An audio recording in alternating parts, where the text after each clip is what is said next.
time the two militiamen we interviewed accused of hatching a plot to attack Camp Grayling, Mark Koernke. His day job is that of maintenance man at the University of Michigan, but his off-duty hours are spent in violent opposition to the U.S. government. We set up our camera in Lorene's Village Cafe in Dexter, Michigan. Mr. Koernke, you're known as Mark from Michigan, and you're also known by people as someone who espouses violence against the federal government. What are you angry about? Well, first of all, we're not espousing violence against the federal government, but we are recommending that we should be prepared, if need be, to defend ourselves in the event of attempted tyranny.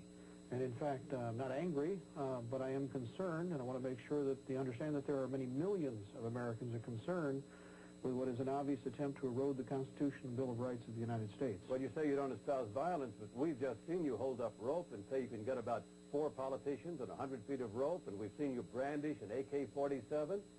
What do you call that? Well, actually, if you look, and depending on which film that you have there, you might notice that off to my left were a veritable plethora of politicians, some of which couldn't stop chortling at the comment. It was directed at them, including several congressmen or individuals who were running for a congressional race. That was not accidental, and it was meant to prove a point with what is called coffin humor, and I think you're familiar with that yourself. You've seen it if you've discussed this with military people or even people who are in government. So when you make those kind of threats, they were really just a joke? Well, in this particular case, and this was not a threat, the idea was to drive the point home that if we are not careful, and this is one of the problems we are seeing right now with bad government or situations where the politician is apparently ignoring the voice of the American people, much like we saw with GATT and also with NAFTA, where politicians stayed in the face of 9-1 or 11-1 opposition against it, they passed it anyway.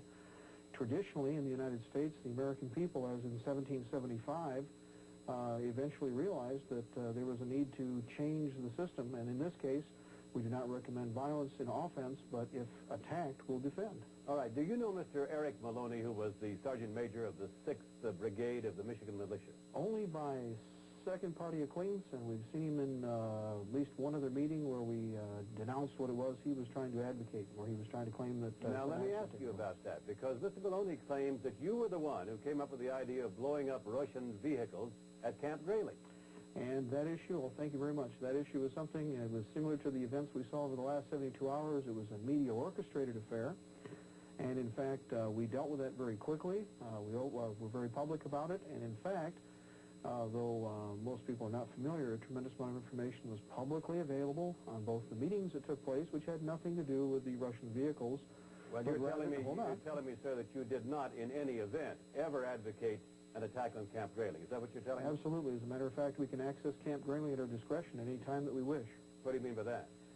We have access to it for Department of Defense DCM shooting on a regular basis. We can enter the facility or any other military facility. Do you know Timothy McVeigh, who is the suspect in the Oklahoma City bombing?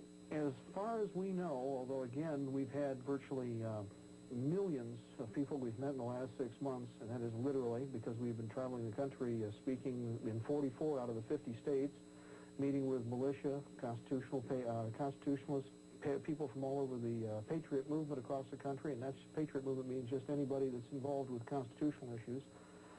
We may have in passing, but we are going to have to check notes, see if there's anything on film. You say check notes, but Brian Ross of our staff talked to someone in Florida today, had in his report someone who says they saw you in Florida about 18 months ago with Timothy McVeigh. Well, that's another thing we have to check, because it's much like the reports we had over the last 72 hours that I was wanted by the FBI, ATF, and local law enforcement. Well, I'm sorry, I don't understand. What do you mean you have to check? I mean, you know, do you not, whether you were in Florida with Timothy McVeigh or not? Not that we know of, but again, I'm going to be realistic about this. Most of our meetings that we've had, which are public meetings, by the way, have anywhere from 700 to 5,000 people in attendance. And I meet, just as you do, Sam, when you travel around the country, virtually thousands and thousands of people. But we do keep notes, and contrary to most people, we have a tendency to keep them rather than throw them out. Well, would you check your notes for us and see if you were in Florida about 18 months ago with Timothy McVeigh? No, wait a minute. No, I didn't say that. We have been in Florida, but we have not, to our knowledge, with the exception for, again, I'm being very honest about this. In passing, if he was there, there's no way for us to verify it. But, Mr. Koernke, the suggestion is not that he was in a crowd somewhere in Florida, but that you and he were traveling together. You would know that if you were doing that. No, correction. Correction, we have not traveled together in any way, shape, or form. I would remember somebody, yes, traveling in the same vehicle with me, I think. All right, so you don't know Timothy McVeigh unless he's just somebody that was in a crowd, and you might check your notes to see if the name comes up. That is correct. All right. So what about the Oklahoma City bombing? Did you have anything to do with that at all? In no way, shape, or form did we have anything to do with the bombing, except that we do have concern now that the evidence is preserved and that the parties that have been arrested remain alive. Excuse me, did you suggest yesterday that the U.S. government might have bombed that building itself? Well, from the evidence that we've seen, and I might remind you, yes, we do have by the way, Sam might mention to the audience, we do have a radio program of our own Monday through Friday, 1 hour a day, 5 days a week, 52 weeks a year. And as has been the case in the past, we have made a point of collecting information on actions of this type. In your own media coverage, it was admitted that a series of devices... My question was, Mr. Koernke, did you suggest that the U.S. government might have bombed that building in Oklahoma City? And I'll explain, I'm qualifying that myself. You'll notice I never have a chance to make short statements.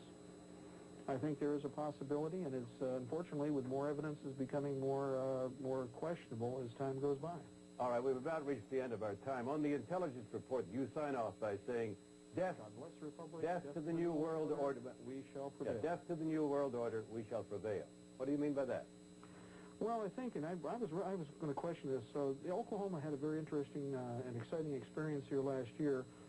In their Oklahoma House of Representatives anti-New World Order resolution, enrolled House Resolution number 1047. Excuse me. And as we have said, it is our objective to make sure that the New World Order, of course, does not take the country. We are constitutionalists. We believe in a limited republic. Death to the New World Order. What do you mean by death? Absolutely. That's a figure of speech? Absolutely. Yeah, you don't really mean death. Well, as far as the New World Order is concerned, well, we don't plan on surrendering the Constitution and the Bill of Rights, so absolutely to the New World Order. With regard to its attempt to manipulate or create a one-world government, yes, death to the New World Order. All right. Thank you very much, Mr. Koernke, for coming in tonight. Thank you, Sam.